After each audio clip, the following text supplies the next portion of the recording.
오늘 본문의 말씀에 의지해서 대강절 첫 번째로 해서요, 기다리는 사람들이라는 제목으로 말씀을 나누고자 합니다. 자, 이제 오늘부터 우리가 대강절이 시작되었다고 합니다. 그런데 우리 인생은요, 우리 대강절만 우리 주님을 기다리는 건 결코 아니죠.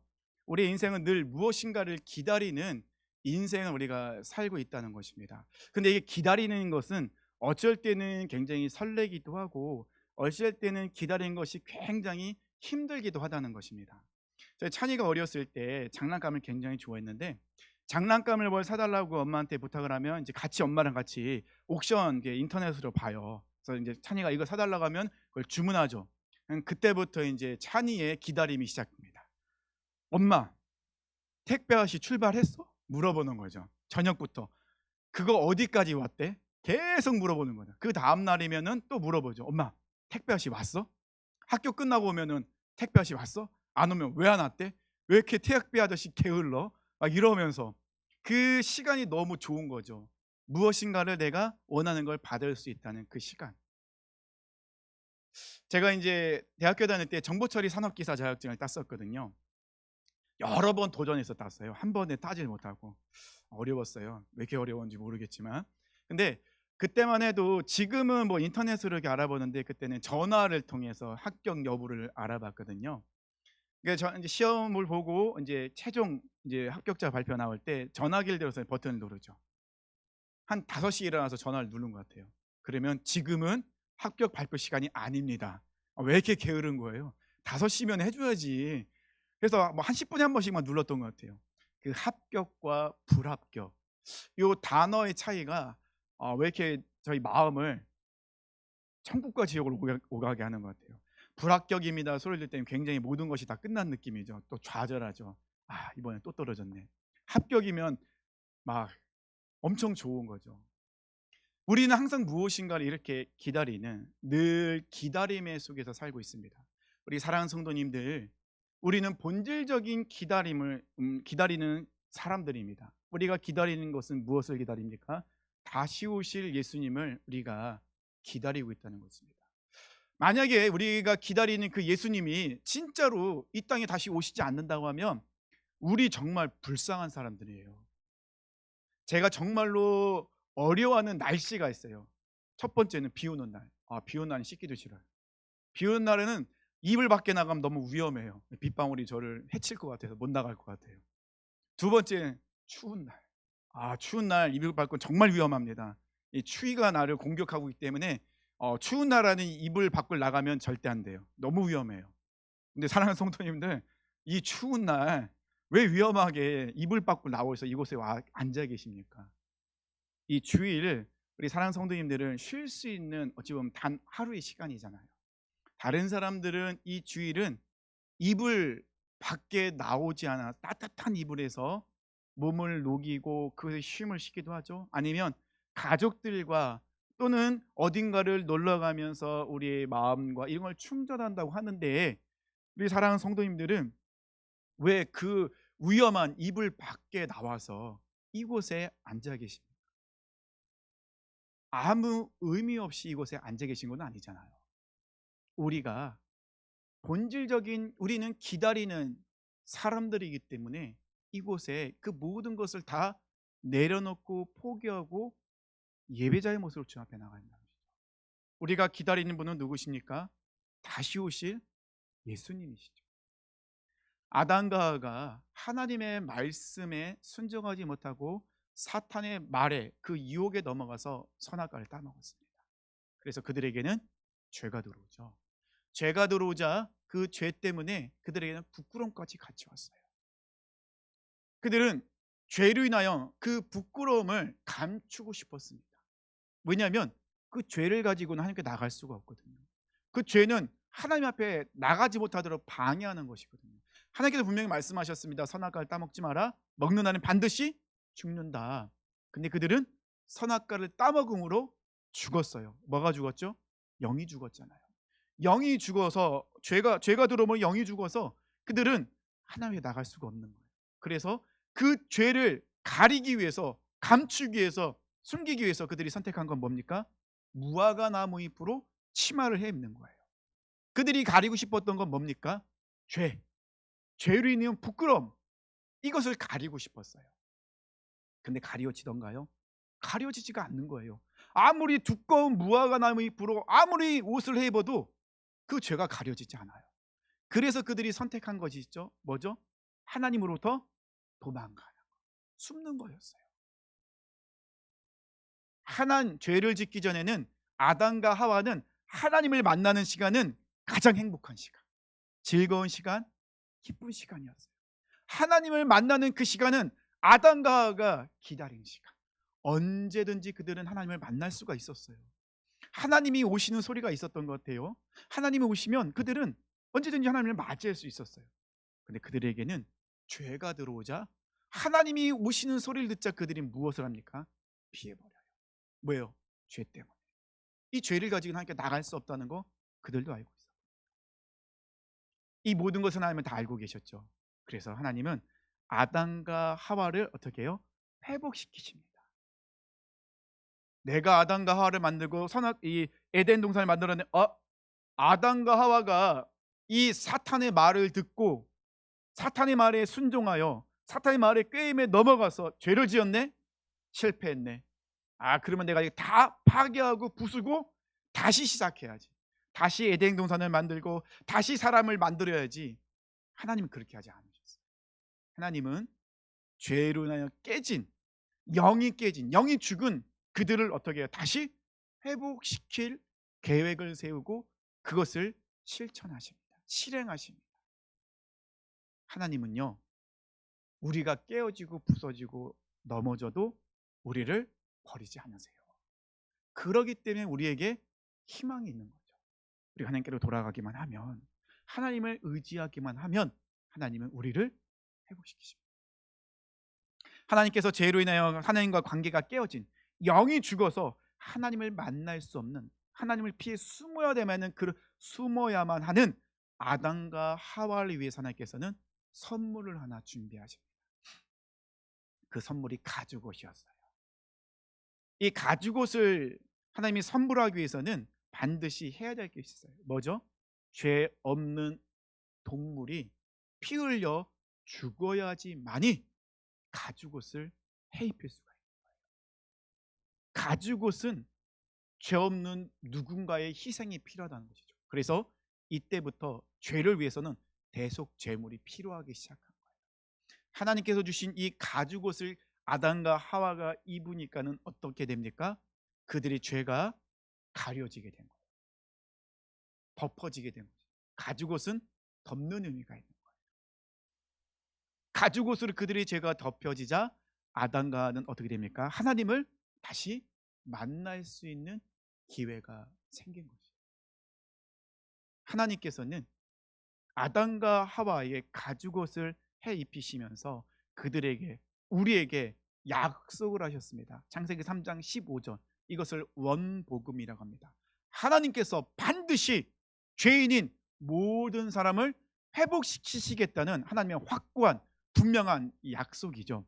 내가 너로 여자와 원수가 되게 하고 내 후손도 여자의 후손과 원수가 되게 하리니 여자의 후손은 내 머리를 상하게 할 것이요 너는 그의 발꿈치를 상하게 할 것이니라 하시고, 여자의 후손이라고 분명히 말씀하십니다. 약속하셨어요. 이 여자의 후손은 메시아이시죠. 이 여자의 후손을 통하여서 사단의 죄의 사망의 권세를 깨뜨리시고 반드시 구원하겠다. 하나님의 약속의 말씀이 창세기 3장 15절에 말씀하셨어요. 이때부터 인류의 기다림의 시간이 시작됩니다. 아주 긴 시간의 기다림의 시간이었죠. 아담과 하와는 이 죄의 이 무서움이 무엇인지를 굉장히 뼈저리게 느꼈어요. 죄라는 것이 하나님과 가까이 할 수 없게, 죄라는 것은 하나님과 멀어지게 만들고 단절되게 만드는 것이구나. 이 아담과 하와는 이 죄의 무서움을 뼈저리게 느꼈죠. 하나님과 멀어진 그 공허함, 그 두려움, 아무것도 아닌 그 공포, 이것이 그들은 너무 무서웠었어요. 그렇다면 아담과 하와는 계속 어떻게 됩니까? 가죽옷은 영원하지가 않거든요. 그냥 덮을 뿐이었거든요. 그래서 그들은 계속 무엇을 해야 되죠? 가죽옷을 계속 해 입어야 되는 거예요. 그럼 가죽옷을 계속 해 입어야 되면 계속 동물을 죽여야만 되는 희생이 계속 있어야만 됐다는 것입니다. 시간이 지난 후에 아담과 하와가 아이를 낳죠. 가인과 아벨입니다. 근데 가인과 아벨을 낳고 보니 이 아이들에게도 뭐가 보이는 거예요? 죄가 보이는 거예요. 가인과 아벨에게도 죄가 보이는 거예요. 그러면 가인과 아벨을 위해서도 뭐가 필요합니까? 가죽옷이 필요한 거예요. 그러기 위해서는 또 다른 희생이 필요했다는 거죠.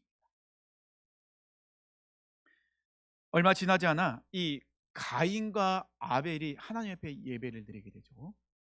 근데 하나님께서는 가인과 그 제물을 받지 않으시고 아벨과 그 제물은 받으셨어요. 하나님께서 가인과 그 제물 예배, 그 가인이 드린 예배를 받지 않은 그 상황에서 하나님께서 그 예배를 받지 않았을 때 가인에게 어떤 현상이 나타납니까? 죄가 그를 다스리기 시작합니다. 하나님 앞에 진정으로 예배드리지 못했을 때, 하나님을 만나지 못하게 되면 죄가 우리를 다스리게 되더라는 겁니다. 가인이 이 하나님의 예배를 받지 않으시자 그 안에 뭐가 올라옵니까? 이 육적인 혈기가 올라옵니다. 시기와 질투와 육적인 것이 올라와요. 그래서 결국 가인은 어떻게 됩니까? 죄에 휩싸여서 아벨을 죽이는 살인죄를, 또 다른 죄를 짓게 되었다는 거죠. 이처럼 죄는요 너무 무서운 거예요. 이 죄는요 이 우리 마음속에 아주 깊게 뿌리를 박고 있는 거예요. 절대 뽑히지 않겠다. 그래서 이 죄인인 우리는 이 죄의 쓴뿌리 때문에 계속해서 죄인의 길로 우리가 끌려다니는 현상이 나타난다는 것이죠. 이 가인이 아벨을 죽이는 모습 속에서 우리가 깨달을 수 있는 건 뭐죠? 아, 죄인인 우리는 아무것도 할 수 없구나. 우리에게는 희망이 없구나. 그래서 우리에게는 예수님이 필요하구나. 예수님을 통하여서 우리가 하나님께 나갈 수 있는 거구나. 이것을 우리가 느낄 수 있다는 것입니다. 이 가인과 아벨, 이 살인 사건 이후로 이제 인류는 두 갈래로 갈라지게 됩니다. 하나님의 사람과 육적인 사람으로 갈라지게 되죠. 그래서 성경에는 족보들이 나와요. 물론 육적인 사람의 족보도 나오지만 하나님의 사람의 족보가 참 많이 나와요. 그러면 이 족보가 왜 나오는 것이냐? 하나님의 사람들은 여전히 하나님을 기다리며 하나님이 말씀하신 약속을 붙잡고 끝까지 믿음을 구사하며 나가는 사람이 바로 하나님의 사람들이었습니다. 그 계보는요 이렇게 기다리는 사람들의 흐름이 이어지고 있다는 것을 계속해서 성경은 말씀하고 있는 것입니다. 자, 이런 상황 속에서 하나님의 사람들은 계속 하나님의 말씀, 그 언약의 말씀을 붙들고 기다리고 있어요. 하나님이 약속하신 그 메시아를 기다리고 있습니다. 그런데 이 기다림을 방해하는 존재가 있죠. 어떤 존재입니까? 사탄입니다. 사탄은 끊임없이 하나님의 사람들이 하나님을 신뢰하지 못하도록, 그 약속을 붙들지 못하도록, 하나님을 의지하지 못하도록, 이 모든 하나님의 사람의 계보가 끊어지도록 계속해서 공격하고 있습니다. 큰 두 가지 사건이 있었죠. 첫 번째 모세 사건, 두 번째는 아기 예수님이 이 땅에 태어나는 그 사건. 그러니까 사탄은 얼마나 수많은 아이들을 죽였습니까?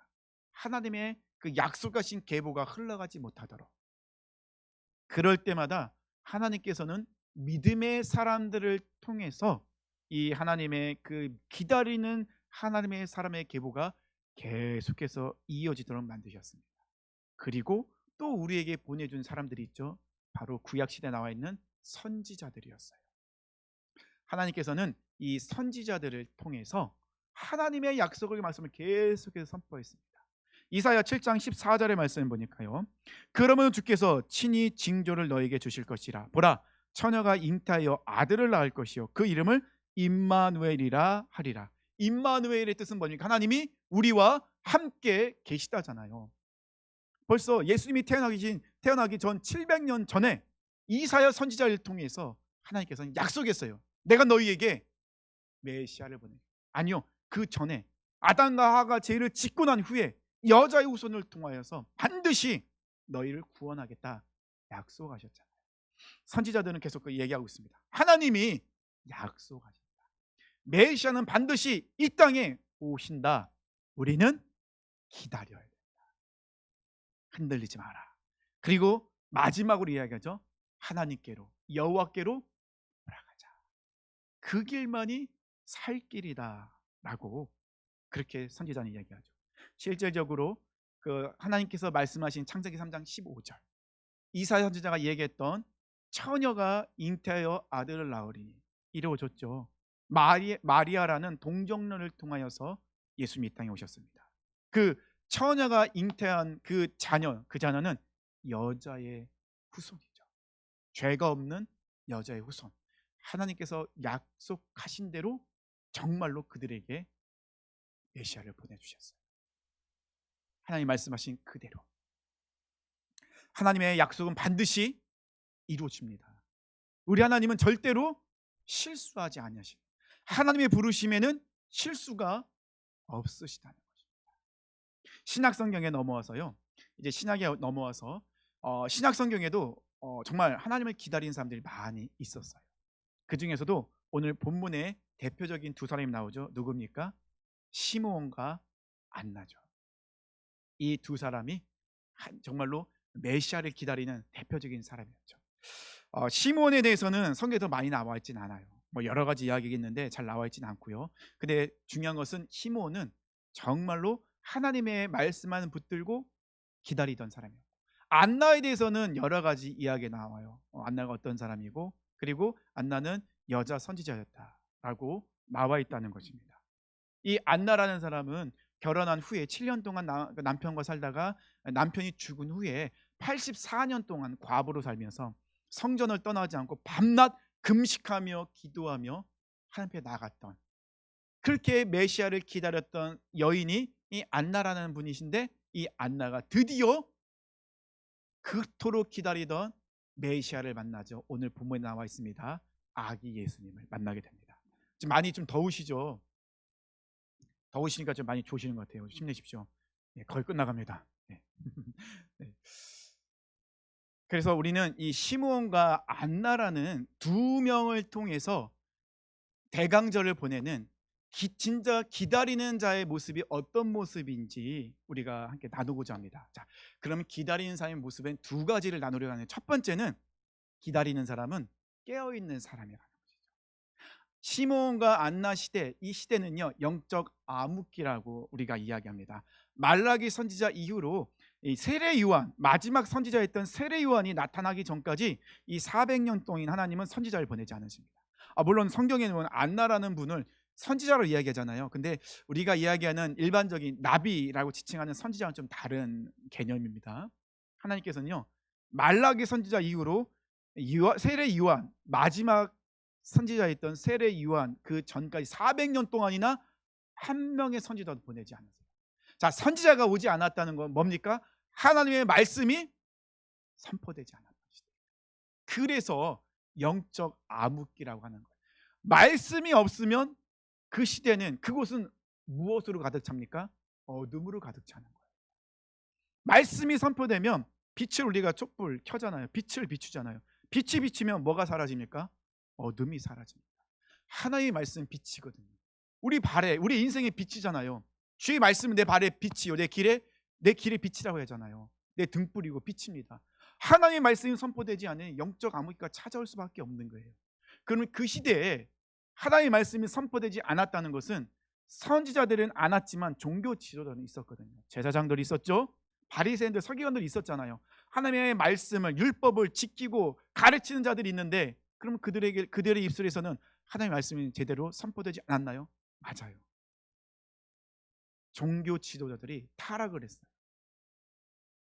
성전에서 제사를 지낼 때 멀리서 온 사람들이 제물을 갖고 오죠.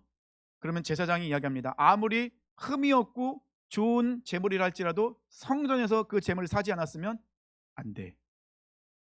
꼬투리를 잡는 거예요. 하지만 성전에서 파는 어떤 제물이든 다 통과해요. 절건지, 한쪽에 눈이 없던지, 또는 상처가 났던지 문제가 생겨도 성전에서 구입한 제물이면 다 무사 통과해요.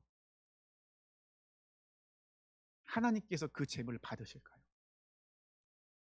하나님은요 우리 마음을 감찰하십니다. 당시에는 형식적인 제사가 드려지고 있었다. 형식적인 제사가 드려졌다는 건 뭡니까? 하나님을 경험하는, 만나는 사람들이 없었다는 것이죠. 이 시대에 시므온과 안나는 어떤 사람입니까? 깨어 있는 사람이었었다는 것입니다.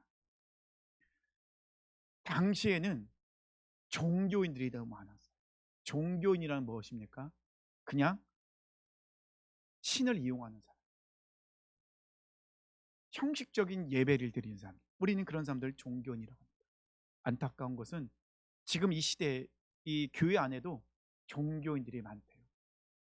자기가 그리스도인으로 착각하는 종교인들이 너무 많다는 것입니다. 우리 사랑하는 성도님들, 왜 예수님을 믿으십니까? 문제를 해결받기 위해서 예수님 믿으시나요? 시험을 잘 보기 위해서 예수님 믿으시나요? 마음의 평안을 얻기 위해서 예수님 믿으시나요? 내가 질병에 걸려서 예수님을 믿으시는 건가요? 아니죠. 우리가 왜 예수님을 믿으십니까? 왜 예수님을 믿고 있습니까? 사랑하는 성도님들, 왜 예수님을 믿고 있습니까? 많은 종교인들은 예수님을 믿는 이유가 있어요. 문제가 있기 때문에. 내가 해결돼 받아야 될 문제가, 마음의 평안을 얻기 위해서 예배를 드린대요. 예수님을 믿는데요. 육적인 질병을 고침받기 위해서 교회를 오고 예배를 드립니다. 물론 고침받기도 하죠. 아니에요. 우리가 예수님을 믿는 이유는 무엇입니까? 내가 죄인, 이 죄를 가지고 하나님께 나갈 수가 없기 때문에 이 죄를 해결받기 위해서 우리는 예수님을 믿고, 나에겐 예수님이 필요한 거예요. 예수님 믿어도요, 문제 생겨요. 예수님 잘 믿어도요, 기도 열심히 하고 차를 해도요, 내게 해결할 수 없는 큰 문제가 나에게 옵니다. 예수님 믿어도요, 내 안에 평안이 깨져요. 평안이 깨지는 일들이 수두룩하게 일어나요. 제가 설교하지만 이 설교 끝나고 다시 나를 어렵게 하는 일들이 나를 기다리고 있어요. 알고 있습니다. 여전히 기다리고 있어요. 예수님 믿어도요, 질병이 걸려요. 모든 것을 포기하고 선교사님들 선교지 나갑니다. 근데 선교지 나가서요, 한마디도 복음 전하지 못하고 순교당하는 분들 계세요. 우리나라도 그런 선교사님 있잖아요. 배에서 순교당하신 선교사님 있습니다. 선교지에 나가서 평생을 선교했습니다. 그런데 병에 걸려서 순교하신 분도 계세요. 어떤 분들이 질문하면, 목사님 어떻게 이런 일들이 일어났습니까? 어떻게 하나님이 이렇게 헌신하신 분들 고쳐주지 않고 이대로 돌아가도록 만듭니까? 어떻게 이럴 수 있습니까? 설명 좀 해주세요. 제가 설명할 수 있을까요? 설명 못하죠. 사도 바울은 어떤 인생을 살았습니까? 사도 바울은 예수님을 만나자 그의 인생은 세상적으로는 꼬였어요. 그는요, 가는 곳곳마다 핍박당합니다. 돌에 맞습니다. 40에 하나 감한매를 5번이나 맞아요. 파선하기도 합니다. 죽을 뻔합니다. 그는 감옥에 갇힙니다. 그는 장밋빛에 성공이 보장되어 있었는데 예수님 믿고 그 모든 것이 다 사라져버려요. 그런데 사도 바울은요, 감옥에 갇혔어도 항상 하는 말이 있어요. 나는 행복자로다. 나는 감사하다. 왜요? 이 안에 예수님이 계시니까. 예수님 위해서 내가 이 삶을 살 수 있음에 감사하다. 그리고 그는 기다리죠. 나에게는 생명의 면류관이 예비되어 있다. 나는 그 생명의 면류관을 기다리며 이 모든 것을 이겨나간다. 그리고 그는 당당하게 순교당합니다. 두려워하지 않았어요. 초대교회 사람들요, 그 사자밥이 되면서 그렇게 산채로 불에 태워지면서 그들은 하나님을 찬양했습니다. 감사했습니다. 어떻게 그럴 수 있어요? 예수님 믿으면 잘 돼야지. 어떻게 그렇게 죽임당할 수 있어요? 예수님 믿는 목적이 잘 되기 위해서, 행복하게 해서 우리가 예수님 믿는 거 아니잖아요. 예수 그리스도가 진리이기 때문에, 예수님만이 진리이기 때문에, 생명이기 때문에, 구원이시기 때문에 우리는 그 예수님을 믿는 것입니다. 오늘 본문에서요, 25절에 보면요, 시므온을 이렇게 소개합니다. 이스라엘의 위로를 기다리는 자. 37절에는요, 안나를 이렇게 소개합니다. 과부가 되고 84세가 되었더라. 이 사람이 성전을 떠나지 아니하고 주야로 금식하며 기도함으로 섬기더니. 시므온과 안나는 그렇게 영적으로 어두운 시대에, 종교인들이 가득한 그 시대에 하나님의 말씀이 선포되는 그 상황 속에서도 이 시므온과 안나는 깨어 있었어요. 그들이 깨어 있을 수 있었던 이유는 무엇입니까? 여전히 빛이신 하나님의 말씀이 그들 안에 가득했기, 여전히 하나님의 말씀을 붙들고 기다리고 있었기 때문에 그들은 깨어 있었어요. 파수꾼이요, 성을 지키는 파수꾼이 깨어 있지 않으면 적들에게 그 성은 점령당합니다. 아니, 그 파수꾼이 깨어 있어도 잡담하거나 딴짓하고 있으면 결과는 똑같아요. 깨어있는 것은요, 잠을 안 자고 있다고 해서 깨어있는 게 아니에요. 깨어있다는 건 뭡니까? 어디에, 무엇에 집중해야 되는지를 알고 있다는 거예요. 시몬과 안나는요, 그 어두워진 시대 속에서 깨어있는 자들, 어떻게 이야기할 수 있습니까? 그들은 하나님의 위로하심을 기다리고 있어요. 이 땅에 메시아가 오실 것을 확신하고 있어요. 선지자로서 하나님의 말씀과 친밀한 관계를 유지하고 있어요. 하나님의 말씀이 없다 할지라도 그들은 하나님의 말씀 안에 붙들고 하나님께 집중하는 자들이 바로 안나와 시몬, 깨어있는 자들이었다는 것입니다. 히브리서 12장 2절에 보니까요, 믿음의 주여 또 온전하게 하신 이인 예수를 바라보자. 내가 지금 흔들리고 있다는 것은 나의 시선이 하나님께 고정되어 있지 않다는 거예요. 내가 지금 다른 곳을 보고 있다. 내가 다른 곳을 보고 있는 것은 잠을 안 자도 깨어있다 이야기할 수 없는 거예요. 진정으로 깨어있는 자는 어떤 사람입니까? 하나님께 집중하는, 환경과 상황과 어떤 것에도 상관없이 오직 하나님께만 집중하는, 나의 모든 시선을 주님께 향하는 것, 고정하는 것, 그것이 바로 깨어있는 자의 모습이죠. 우리는 다시 오실 주님을 기다리는 사람들입니다. 깨어 있어야 될 사람들입니다. 그렇다면 지금 나의 시선을 함께 돌리지 못하고 있는 이 시선을 다시 어디로 향해야 됩니까? 하나님께로 향해 하나님의 얼굴을 구하며 나가야 됩니다. 말씀 가운데 나의 삶의 기준을 가지고 살아가야 된다는 것이죠. 두 번째는요, 이들은 예배 자리를 지키는 사람들, 즉 예배자였다는 것입니다. 예배의 성공이 인생의 성공이다라는 얘기 많이 들으시죠. 근데 가만히 생각하면 예배의 성공이라는 말은 좀 잘못된 표현이긴 해요. 그럼에도 이 표현을 쓰는 이유는 무엇입니까? 그만큼 우리에게는 예배가 중요하다는 것이죠. 우리가 7년과 진정으로 하나님이 기뻐 받으시는 예배자의 모습을 설 때 그 인생은 하나님이 책임져 주십니다. 지난주에 말씀드린 점 요셉처럼, 요셉은 어려움 속에서도 하나님과 동행함으로 하나님이 그의 인생을 형통한 인생이라 이렇게 말씀하셨잖아요. 시몬과 안나의 공통점은 무엇이냐면요, 늘 성전을 지키는 사람들, 늘 깨어있는 자들이었다. 25절에 보니까요, 이 사람은 의롭고 경건하여, 시몬을 이렇게 표현합니다. 36절은요, 또 아셀지파 바누의 딸 안나라는 선지자가 있어. 어두워지는 시대, 말씀이 선포되어야 되는 그 시대, 형식적으로 예배드리는 종교인들이 많은 시대에 이 시몬과 안나는 어떤 사람이라고요? 경건하고 의로운 자들이래요. 선지자래요. 하나님의 말씀에 집중하고 그 말씀대로 살아가는 선지자들이라고 말씀하고 있습니다. 형식적인 예배가 너무나 자연스럽게 드려진 시대, 하나님께서 그 예배를 받지 않으셨는데, 예배를 받지 않으셨는데 스스로가 만족하는 거야. 아, 내가 이렇게 예배를 드렸네, 아, 내가 이렇게 하나님을 함께 찬양 올려드렸네, 내가 이렇게 살찐 소리를 가지고 하나님께 드렸네, 스스로가 만족하는 거야. 만족. 하나님 받지 않았는데. 가인과 아벨의 제사가 나오잖아요. 가인과 그 제물을 받지 않으시고 아벨과 그 제물을 받으셨잖아요. 이것을 우리가 어떻게 해석할 수 있냐? 히브리서에서는 이걸 믿음과 연결시켜서 말씀하고 있어요. 즉 가인은요, 믿음 없는 자기 중심적인 예배를 드렸어요. 아벨은요, 믿음으로 하나님 중심적 예배를 드렸다는 것이죠. 만약에 가인이 하나님 중심의 예배를 드렸다면 하나님께서 예배를 받지 않으셨을 때 가인이 무엇을 해야 됐을까요? 회개해야겠죠. 하나님 왜 이 예배를 받지 않으셨을까? 하나님 앞에 나가는데 내가 방해되는 것이 무엇이 있었을까? 근데 가인은요, 하나님이 그 예배를 받지 않자 얼굴에 안색이 변해요. 하나님이 말씀하십니다. 죄를 다스려라. 근데 어떻게 됩니까? 죄가 도리어 가인을 다스리게 됩니다. 왜 그렇게 됩니까? 하나님을 만나지 못했기 때문에, 하나님이 그에게 임재하시지 않았기 때문에 가인은 죄의 다스림을 받아요. 그래서 결국 아벨을 죽이는 끔찍한 일을 하죠. 하나님이 아벨이 어딨냐라고 물어봤을 때 가인은 얼마나 뻔뻔하게 대답합니까? 내가 내 아우를 지키는 자입니까? 벌써 죄에 사로잡혀 있었고, 형식적인 예배, 위험한 것이죠.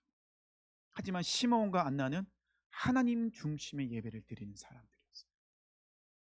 자기 중심의 예배가 아닌 하나님 중심, 내가 원하는 것이 아니라 하나님께서 원하시는 것, 내가 기뻐하는 것이 아니라 하나님께서 기뻐하시는 예배를 드렸다는 거죠. 아무리 뜨겁게 찬양을 하고 내 안에 기쁨이 막 즐거웠어요. 근데 하나님이 그 안에 임재하지 않으셨어요. 아무것도 아니라는 거예요. 착각하지 말라는 거예요. 진정으로 기다리는 자들은 신령과 진정으로 예배드리는 자들. 예배는요, 내가 하나님께 무엇인가를 받는 시간이 아닙니다. 예배는 내가 나의 소중한 것은 하나님께 올려드리는 시간. 내가 올려드린 것을 하나님께서 받으실 때, 임재하실 때 우리 안에 은혜가 넘치는 거예요. 하나님 말씀하시잖아요. 가인과 그의 제물은 받지 않으시고 아벨과 그의 제물을 받으셨다고.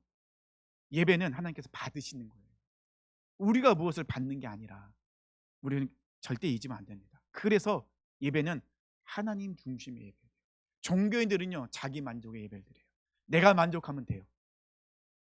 내가 원하는, 내가 생각할 대로 드리면 돼요. 그러면 그게 예배라고 생각하지 아니라는 것입니다. 깨어있는 자들, 기다리는 자들은 하나님이 기뻐하시는, 하나님 중심, 하나님이 원하시는 예배드리는 그 예배자가 바로 기다리는 자예요. 시므온과 안나는 그것을 알고 있었어요. 그래서 그들은 성전을 떠나지 않고 그 긴 시간을 하나님 앞에 헌신하며 나갔다는 것입니다. 그럴 때 하나님께서는 약속하신 대로 시므온과 안나에게 그 모든 것을 이루어 주시죠. 시므온이 오늘 아기 예수님을 안고선 하나님을 찬양하잖아요. 아, 하나님 이제는 나를 놓아 주시는군요. 아기 예수님을 받아 아는 이 시므온에는 그 누구도 빼앗아갈 수 없는 감격, 평안, 기쁨이 가득했다는 거죠. 이 안나 선지자도 아기 예수님을 보자 어떻습니까? 그 안에 기쁨이 가득했어요. 즐거움이 가득했어요. 너무나도 평안했다는 거죠. 이제는 육신의 그 모든 것을 벗어버리고 하나님 품에 안길 수 있구나. 하나님께서 나에게 약속하는 모든 것을 이루어 주셨구나. 정말로 하나님은 실수하지 않으시네. 정말로 신실하게 그 모든 약속을 지키시는 것이구나. 이들은 이렇게 고백할 수 있었다는 것입니다. 말씀을 맺겠습니다. 우리는 이 땅에 다시 오실 예수님을 기다리는 사람들. 그런데 우리 이 시대를 보면요, 이 시몬과 안나의 시대와 이 시대를 비교해 보면 다를 게 있나요? 똑같아요. 다를 게 없습니다. 그렇다면 우리는 어떤 삶이 되죠? 시몬과 안나처럼 깨어있는 삶이 되어야겠죠. 하나님의 말씀, 빛이신 그 하나님의 말씀 붙들고 깨어있는 자가 돼요. 그냥 잠을 안 자는 그런 것이 아니라 하나님께 정확하게 집중하고 하나님의 말씀대로 살고자 몸부림치고 기도하며 나가는 깨어있는 자가 되는 것이죠. 우리는 또 어떤 삶이 되어야 된다고요? 신령과 진정은 예배드리는 예배자. 나의 만족이 아닌 하나님의 만족을 위해서, 내 중심이 아닌 하나님 중심, 내 기쁨이 아닌 하나님의 기쁨이 되는, 모든 것이 하나님을 향한, 하나님을 위한, 하나님께 영광 올려드리는, 나의 가장 소중한 것들을 하나님께 올려드리는 예배자가 되는 것이죠. 그럴 때 우리는 다시 오실 예수님, 그 예수님의 말씀을 붙들고 일어설 수 있다는 것입니다. 사랑하는 성도님들, 오늘 하루, 아니 한 주간, 아니 한 달, 아니 우리의 인생이 이처럼 시므온과 안나처럼 신실하신 하나님, 우리를 부르실 때 절대 후회하지 않으시고 실수하지 않으시는 그 하나님, 약속을 반드시 지키시는 그 신실하신 하나님의 말씀을 붙들고 다시 오실 예수님을 기대하며 믿음으로 승리하시길 축원합니다. 다시 자리